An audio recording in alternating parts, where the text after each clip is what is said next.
తండ్రి నీ మాట చొప్పున నేను వలలో వేస్తాను. దేవుడు మాట చొప్పున అంటే మాట ఏంటి? ఆజ్ఞ. ప్రభు ఒక ఆజ్ఞ ఇచ్చాడు, వెళ్ళి లోతుకి నడిపించు, అక్కడ వలలో అన్నాడు. పేతురు ఆయన ఆజ్ఞను పాటించాడు. దేవునికి స్తోత్రం.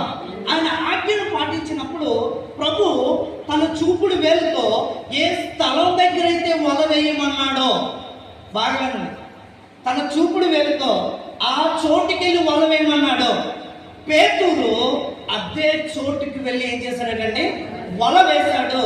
వల వేసినప్పుడు తన కళ్ళు చెమ్మగిల్లాయి. దేవునికి స్తోత్రాలు. హల్లెలూయా. వల వేసినప్పుడు తన కళ్ళంటే ఆనంద బాష్పాలు వచ్చాయి.